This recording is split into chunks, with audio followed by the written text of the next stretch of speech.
Good morning. Happy Diwali to all of our viewers. You're watching the news here at CNN News 18. My name is Toya Singh. Thank you so much for starting your week with us. As we just said, happy Diwali to our viewers. And that is also our first story. We're going to bring you ground reports of how the country is celebrating Diwali this morning. First, from Jammu and Kashmir, as the entire nation is celebrating the festival of Diwali, the Jawans of the Border Security Force continue to maintain vigil along the international border in the Jammu region. The BSF personnel have stayed away from their families to ensure security of the nation. My colleague Tejinder on the ground brings you this report. Take a look. Diwali का त्योहार है। Border पे सटे हुए इलाकों में border security force 24 घंटे गश्त कर रही है। आप देख सकते हैं कि दिवाली का त्योहार बड़े धूमधाम से बॉर्डर सिक्योरिटी फोर्स के जवान मना रहे हैं। माता रानी से आशीर्वाद लिया जा रहा है, पूजा की जा रही है, आरती की जा रही है। ये जोश है बॉर्डर सिक्योरिटी फोर्सेस के जवान का। चाहे किसी भी तरह का माहौल हो, बॉर्डर पे पाकिस्तान की तरफ से गोले बरसते हो या अभी जो सीज फाइट चल रही है उस तरह का माहौल हो, बॉर्डर सिक्योरिटी फोर्स के जवान ये सुनिश्चित करते हैं कि हर दिन यहाँ पर माता रानी की आरती हो। कुछ ही मीटर दूर यहाँ से पाकिस्तान है, जहाँ से हर बार ये कोशिश की जाती है कि किसी न किसी तरीके से भारत में अशांति फैलाई जाए, पीस को डिस्टर्ब किया जाए। लेकिन बॉर्डर सिक्योरिटी फोर्स के ये जवान ये सुनिश्चित करते हैं कि पाकिस्तान की हर एक नापाक साजिश को नाकामयाब किया जाए और उसके लिए माता रानी का आशीर्वाद हमेशा लिया जाता है। जब दिवाली का त्योहार पूरे देश में जोश और खरोश से मनाया जा रहा है, बॉर्डर के सटे हुए इलाकों में बॉर्डर की जो बॉर्डर सिक्योरिटी फोर्स है वो ये सुनिश्चित करती है कि पाकिस्तान की तरफ से हर एक नापाक कोशिश, चाहे वो बॉर्डर के जरिए ड्रोन के जरिए हथियार, गोला बारूद, नारकोटिक्स को भेजने की हो, नशीले पदार्थ को भेजने की हो या किसी तरह घुसपैठ कराने की कोशिश हो, माता रानी का आशीर्वाद लेकर बीएसएफ के जवान ये सुनिश्चित करते हैं कि हर एक जो कोशिश की जाती है भारत को नुकसान पहुंचाने की पाकिस्तान की तरफ से उसे विफल किया जाए। बीएसएफ के जवान इस वक्त बेशक अपने घरों से दूर हैं। यहाँ पर ये जो बीएसएफ के जवान आपको नजर आ रहे हैं, इनमें कोई मुस्लिम नहीं है, कोई हिंदू नहीं है, कोई सिख नहीं है, ये सब भारतीय हैं और भारतीयता की एक मिसाल है। यहाँ पर कोई रिलीजन नहीं है, कोई मजहब नहीं है। ये सब जब वर्दी पहन लेते हैं तो ये भारत माता के सपूत हैं। भारत माता के लिए कोई भी अभी यहाँ पर उनका कोई मजहब नहीं है, कोई जाति नहीं है।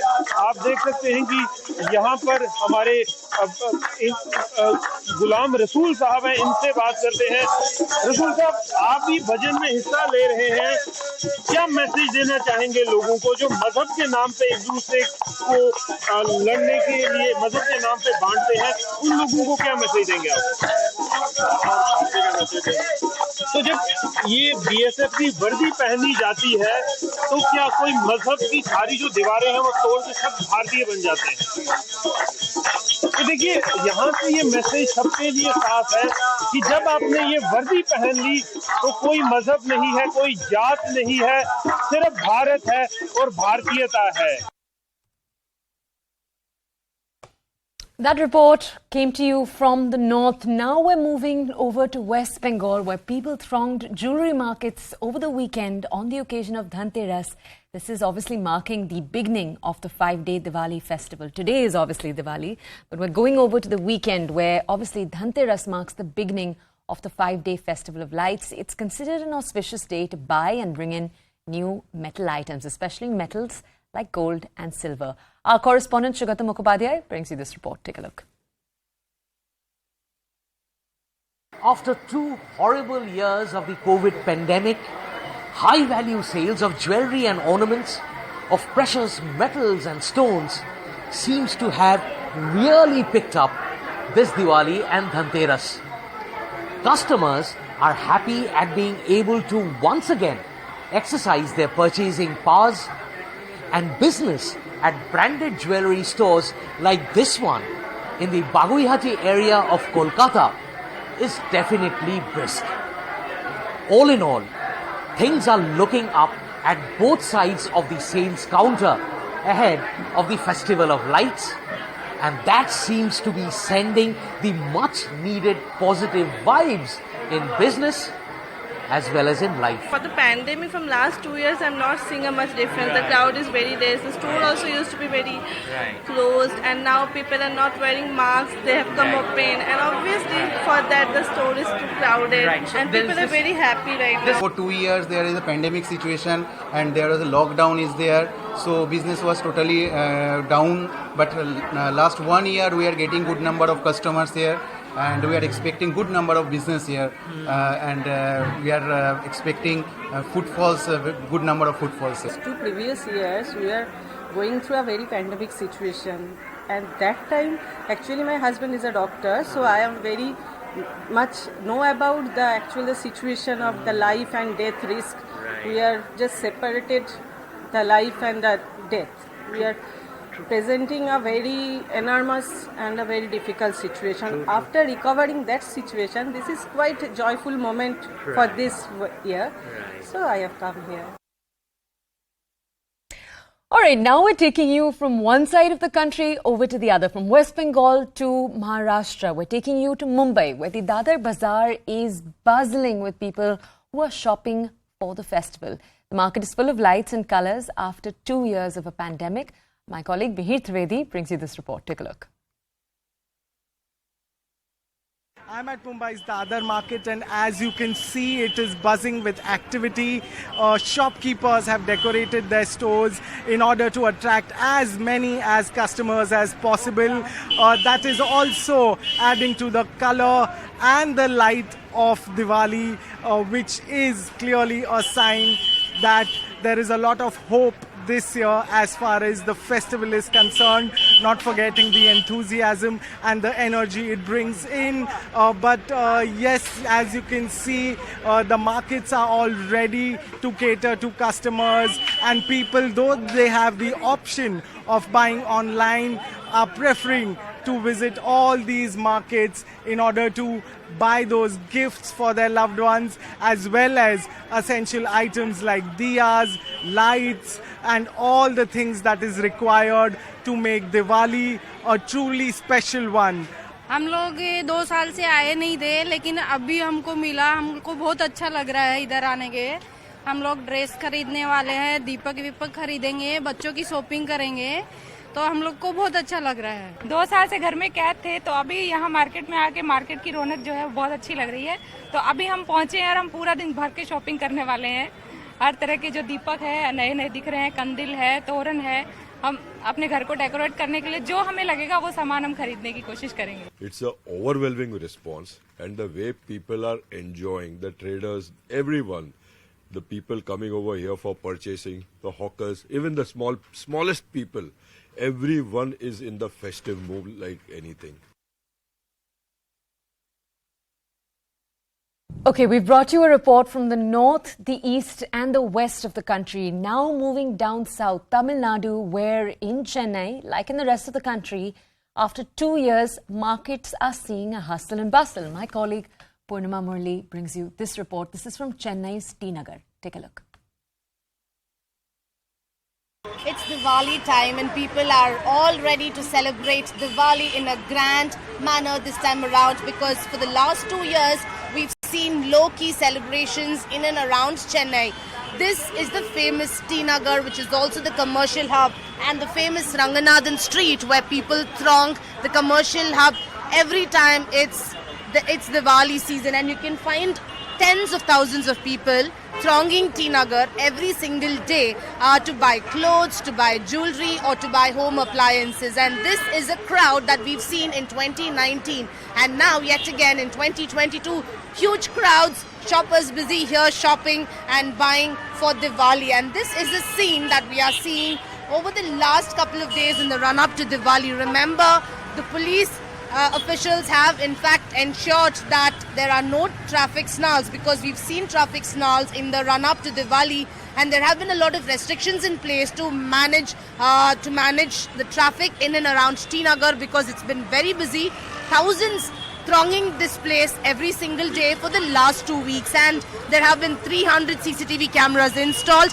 Heavy police deployment to manage crowd. You can see here it's difficult to in fact ensure that people travel one corner to another, and that's why you can find a lot of police deployment as well to manage these crowds. And this Diwali, everyone wants to celebrate in a grand way, buying clothes, buying jewelry, and we can expect a lot of celebration this time around after 2 years. After 2 years of the COVID, we feel this year equivalent to 2019.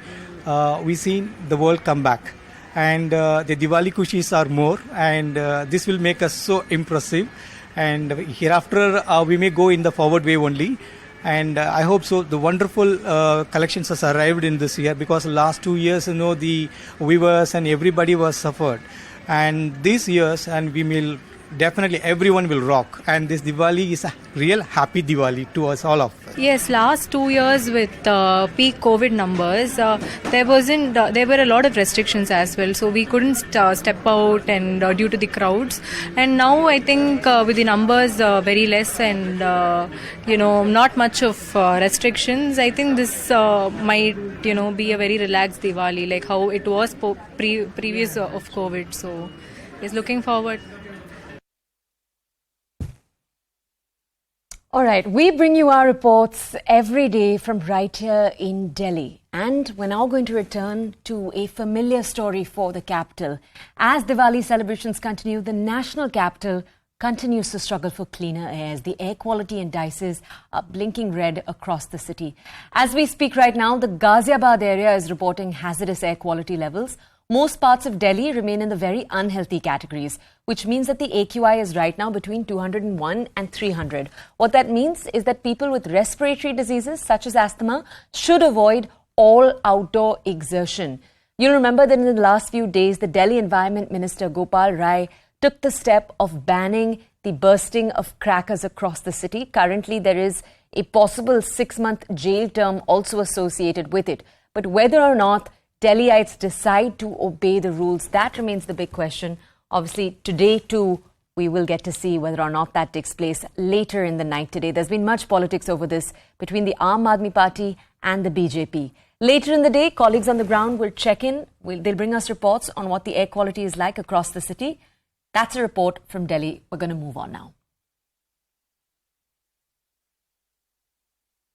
Very quickly now, moving to a development that took place over the weekend. In a big setback for the Gandhi family, the central government has cancelled the Foreign Contribution Regulation Act license of the Rajiv Gandhi Foundation. The centre had cancelled the license over what they're calling are violations of foreign funding laws. The decision had been taken by an interministerial committee formed by the Ministry of Home Affairs. The notice has been sent in this regard to the office. Remember, the organisation has been in political crosshairs since 2020. The BJP and the Congress have exchanged jibes over this. We've yet to get a formal statement from the organisation itself. The Gandhi Foundation, the Rajiv Gandhi Foundation, is a non-governmental organisation, and former Congress President Sonia Gandhi is the chairperson. Trustees include former Prime Minister Manmohan Singh. Take a look at the exchange of words between the Congress and the BJP. Rajiv Gandhi foundation RGF और Rajiv Gandhi charitable trust RGCT, ये जो दो NGO थे गांधी परिवार के, जिसकी chairperson खुद सोनिया गांधी जी स्वयं थी, इन दोनों के ऊपर प्रतिबंध लगाने का काम MHA ने किया है। करोड़ों रुपए चीन की सरकार से बतौर डोनेशन सोनिया गांधी ले रही हैं, और केवल चीन की सरकार से ही नहीं, ये डोनेशन एम्बेसी ऑफ चाइना से भी लिया गया था। ये अपने आप में बहुत घृणित विषय है। आज उस एनजीओ के ऊपर अंकुश लगाने का काम इस सरकार ने किया है। Therefore, anything associated with the Gandhi's name or with the Congress was something that was threatening this very, this very myopic and very backward-looking ideology and philosophy of both the RSS and the BJP, because they cannot counter it in people's hearts. They've been doing this whole thing of creating various kinds of false cases, cutting away licenses and ensuring that organizations don't operate. It's really bad. It should be condemned. Okay, we're going to move on from this story now into another story. Our next story comes to you from down south in Karnataka. It is a particularly unfortunate one. It seems every day we bring you reports from Karnataka of civic apathy when it comes to road infrastructure. This is another tragedy of the same nature. The state of Karnataka brings you this story. A 45-year-old man over the weekend died in a road accident on the Bengaluru-Tumkur highway. It's a national highway.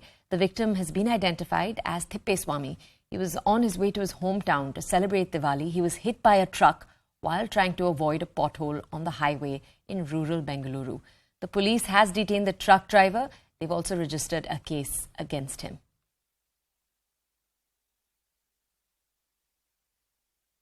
And it is time right now for a short break. On the other side,